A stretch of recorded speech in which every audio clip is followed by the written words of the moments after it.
పై చెప్పడం మరికొంతమంది నిరసనలకు కూడా జరుగుతున్నారు. సో రాష్ట్ర వ్యాప్తంగా ప్రస్తుతం టికెట్లు ఇవ్వమని కావచ్చు లేదా స్థానచలనం కల్పిస్తున్నటువంటి నేపథ్యంలో కొందరు బహిరంగంగా దీన్ని వ్యతిరేకిస్తూ గుడ్ బై చెప్తున్నారు, మరికొంతమంది నిరసనలు చేస్తున్నారు. సో ఇలాంటి పరిస్థితిని అసలు ఎక్స్పెక్ట్ చేశారా? ప్రస్తుతం జరుగుతున్న పరిణామాలతో వైసీపీలో ఈ గందరగోళ పరిస్థితులు మరికొంత కాలం కొనసాగే అవకాశాలు కనిపిస్తున్నాయి. మిగిలినటువంటి వారు కూడా పక్క చూపులు పక్క పార్టీలు చూసుకునేటువంటి పరిస్థితులు వస్తున్నాయి. సో ప్రస్తుతం జరుగుతున్నటువంటి పరిణామాలు పార్టీలో ఎలాంటి అభిప్రాయం వ్యక్తమవుతుంది? కొంతమంది బహిరంగంగా చెప్పలేకపోతున్నప్పటికీ ఆ పార్టీలో సమావేశం అయిన తర్వాత మంత్రులు కావచ్చు, శాసనసభ్యులు కానీ ఏం చెప్తున్నారు రామారావు? శ్రీహరి, మొత్తంగా కూడా ఆంధ్రప్రదేశ్లో అధికార పార్టీలో టికెట్ల లొల్లి ఎక్కువైపోయింది. ఇదివరకు తాడేపల్లి ప్యాలెస్ అన్నా అక్కడి నుంచి ఫోన్ కాల్ వచ్చినా భయపడిపోయి క్రమశిక్షణతో వ్యవహరించే నేతలంతా కూడా ఏకంగా తాడేపల్లి ప్యాలెస్కే వచ్చి ఆ ప్యాలెస్ ముందే ధర్నా చేసే పరిస్థితి వచ్చిందంటే వైఎస్ఆర్ కాంగ్రెస్ పార్టీలో క్రమశిక్షణ ఎలా కట్టుతప్పిందో మనకు స్పష్టంగా అర్థమవుతుంది. దీంతో పాటు జగన్ చెప్పినా కూడా వినని కొంతమంది నేతలు ఏకంగా ఆయన ఇంటి ముందుకే వెళ్ళి పలానా వాళ్ళకి టికెట్లు ఇవ్వద్దు అని చెప్పి ధర్నాలు ఆందోళనలు చేస్తున్నారంటే పరిస్థితి అదుపు తప్పింది అనేది కూడా అందరికీ తెలిసిపోతుంది.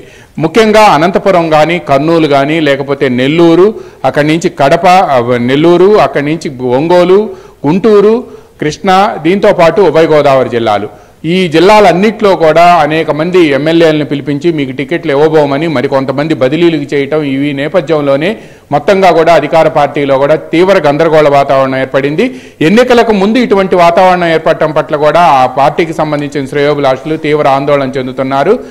ఇక విశాఖపట్నంలో అయితే అక్కడ ఎవరైతే బ్రాహ్మణ కార్పొరేషన్ మాజీ చైర్మన్ సీతంరాజు సుధాకర్తో పాటు గతంలో పార్టీ కోసం పనిచేసి ప్రతిపక్షంలో ఉన్న సమయంలో ఆ తర్వాత మేయర్ స్థానం ఇస్తామని చెప్పి ఊరించి చివరిలో హ్యాండ్ ఇచ్చిన వంశీకృష్ణ కూడా జనసేనలో కొద్దిసేపటి క్రితం చేరిపోయారు. వీళ్ళిద్దరు రాసిన లేఖలు కానీ, చేసిన కామెంట్లు కానీ వైసీపీలో ఉన్న నేతల్లో గుండెల్లో రైళ్లు పెరిగెత్తిస్తున్నాయి.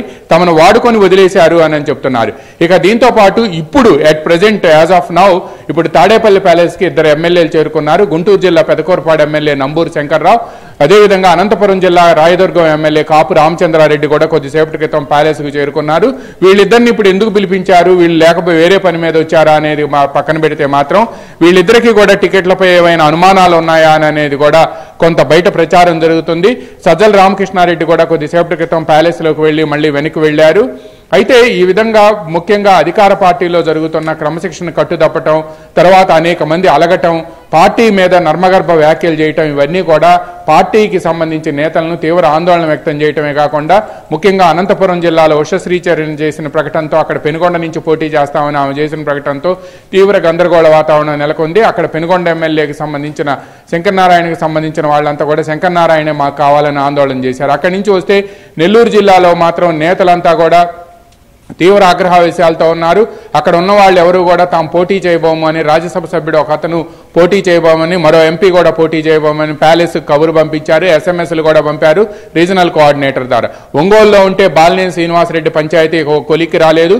మాగుంట శ్రీనివాసరెడ్డి ముఖ్యమంత్రి విధించిన షరతులకు లొంగకపోవడంతో ఆయన కుటుంబానికి టికెట్ ఇవ్వబోమని చెప్పినట్టు కూడా ప్రచారం జరుగుతుంది. ఇక అదేవిధంగా ప్రకాశం జిల్లాలోనే మరి అక్కడ ఎవరైతే ఎమ్మెల్యే అన్నా రాంబాబు ఉన్నారో, అన్నా రాంబాబు అయితే తాను వైసీపీని వీడుతున్నానని, టికెట్ ఇచ్చినా పోటీ చేయబోను అని, ఒక వర్గం పెత్తనం ఎక్కువైపోయిందని, దీన్ని తాను సహించబోను అని కూడా స్పష్టంగా చెప్పారు. ఇక గుంటూరు జిల్లాలో అయితే మాత్రం ముఖ్యమంత్రికి అత్యంత నమ్మకమైన వ్యక్తిగా ఉన్న రేపల్లెకి సంబంధించిన మాజీ మంత్రి, అదేవిధంగా ప్రస్తుత రాజ్యసభ సభ్యుడు మోపిదేవి వెంకటరమణ కూడా చాలా నర్మగర్భ వ్యాఖ్యలు చేస్తున్నారు. అక్కడ ఇన్ఛార్జిని మార్చే సమయంలో కనీసం తనకు అత్యంత సన్నిహితుడిని అయినప్పటికీ కూడా ఒక్క మాట చెప్పలేదని ఆయన తీవ్ర మనోవేదన చెందుతున్నారు. ఇక తెలుగుదేశం పార్టీ నుంచి వైసీపీలోకి వెళ్లిన గుంటూరు వెస్ట్ ఎమ్మెల్యే మద్దాలగిరికి ఆ పార్టీ హ్యాండ్ ఇచ్చింది. ఆయన పిలిచి కొంత బుజ్జగించినప్పటికీ మాత్రం అక్కడికి తీసుకొచ్చి చిలకలూరుపేట నుంచి విడుదల రజనీని తీసుకొచ్చి గుంటూరు వెస్ట్లో వేయటం, చిలకలూరుపేట కూడా మల్లెల రాజేష్ అనే వ్యక్తికి ఇవ్వటం, ఈ విధంగా బదిలీలు ఏమిటి అని చెప్తున్నారు. పైగా ప్రస్తుతం మంత్రిగా ఉన్న మేరుగు నాగార్జున తీసుకెళ్లి సంతనూతలపాడు ప్రకాశం జిల్లాలోకి బదిలీ చేయటం, అక్కడి నుంచి వరికుంట అశోక్ని తీసుకొచ్చి మేరుగు నాగార్జున స్థానంలో అక్కడ వేమూరులో వేయటం, ఇవన్నీ కూడా తీవ్ర ఆందోళన రేకెత్తుతున్నాయి. రాష్ట్రంలో రాజకీయ నాడీ కేంద్రంగా మారిన గుంటూరు కృష్ణా జిల్లాలో మాత్రం విజయవాడలో విజయవాడ వెస్ట్ వెల్లంపల్లి శ్రీనివాసరావు కానీ, విజయవాడ సెంట్రల్ ఎమ్మెల్యే మల్లాది విష్ణుకు కానీ, లేకపోతే తిరువూరు ఎమ్మెల్యే రక్షణ్ నిధికి కానీ వీళ్ళకి టికెట్లు ఇవ్వటం అనుమానాస్పదమేనని చెప్పి పెద్ద గందరగోళం జరుగుతుంది. ఈ నేపథ్యంలోనే ఇక్కడ తీవ్ర మొన్న మాజీ మంత్రి సీనియర్ ఎమ్మెల్యే పెనమలూరు ఎమ్మెల్యే నన్ను ప్రజలు ఆదరించినా కూడా ముఖ్యమంత్రి మాత్రం తనను గుర్తించలేదని చేసిన వ్యాఖ్యలు వైసీపీలో కలకలం రేపాయి. మల్లాది విష్ణువుకు సంబంధించి ఆయనకే టికెట్ ఇవ్వాలని కార్పొరేటర్లు తీవ్ర ఆందోళన చేయగా, మల్లాది విష్ణువుకు సంబంధించి మీరు వెంటనే మీకు టికెట్ ఇవ్వమని ఎవరు చెప్పారు, మీరు ఎందుకు అనుకుంటున్నారు, పార్టీలో కొన్ని త్యాగాలు చేయాల్సి ఉంటుంది, మీరేం మాట్లాడొద్దు అని చెప్పి అర్ధరాత్రి వచ్చిన ఫోన్ కాల్తో ఆ కార్పొరేటర్లంతా ఆగిపోయారు. పశ్చిమ గోదావరి జిల్లాలో చింతలపూడి ఎమ్మెల్యే ఎలీజా అయితే మాత్రం ఆయనకి టికెట్ ఇవ్వం, మీరు వెళ్ళి అమలాపురంలో ఎంపీగా పోటీ చేయండి అంటే నాకు అంత స్తోమత లేదని ఆయన ఏకంగా ముఖ్యమంత్రికే చెప్పారు. ఈ నేపథ్యంలో ఎలీజా అనుచరులు వచ్చి నిన్న తాడేపల్లి క్యాంపు కార్యాలయం ముందు ఆందోళన చేశారు. మొన్న అంబటి రాంబాబుకు, సంబరాల రాంబాబుకు మీరు టికెట్ ఇవ్వద్దని చెప్పి ఏకంగా విజయసాయి రెడ్డి ఇంటి ముందు ధర్నా చేశారు. అంతకు ముందు నసరాపేట ఎమ్మెల్యే గోపిరెడ్డి శ్రీనివాసరెడ్డికి టికెట్ ఇవ్వద్దని ఆ నియోజకవర్గానికి చెందిన గజ్జల బ్రహ్మారెడ్డి వర్గం వచ్చి అక్కడ ఆందోళన చేసింది పార్టీ సెంట్రల్ ఆఫీస్ ముందు.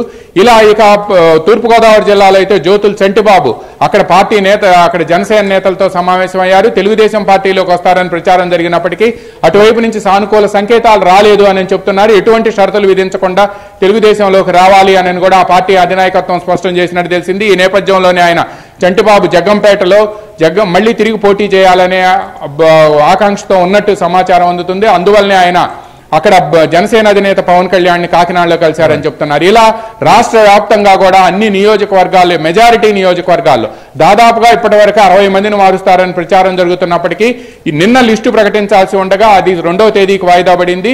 ఈ అసంతృప్తులు, అలకలు, బదిలీలు, ఆందోళనలు, ర్యాలీలు ఇవన్నీ కూడా తాడేపల్లి ప్యాలెస్ లో కలవరం రేకెత్తించాయి. క్రమశిక్షణ కట్టుదప్పటంతో ప్యాలెస్ దగ్గరికి వచ్చి నేతలంతా కూడా ఆందోళన చేస్తున్నారు. ఎన్నికలకు ముందు ఏదైతే జరగకూడదో ఒక రాజకీయ పార్టీలో ప్రస్తుతం అదే జరుగుతుందని కూడా ఆందోళన వ్యక్తం చేస్తున్నారు. శ్రీహరి డిస్కస్ చేద్దాం. ఖచ్చితంగా అక్కడ జరుగుతున్న పరిణామాలు అయితే ఇప్పటి వరకు వారు అనుకున్న దానికి లేదా అక్కడ జరుగుతున్న పరిణామాలను మాత్రం పార్టీ అధిష్టానం మాత్రం సమర్థించుకునే ప్రయత్నం చేస్తున్నా కింద స్థాయిలో ఉన్నటువంటి నాయకులు మాత్రం దాన్ని రిసీవ్ చేసుకోలేకపోతున్నారు. ఇక జనసేనతో కొంతమంది వైసీపీ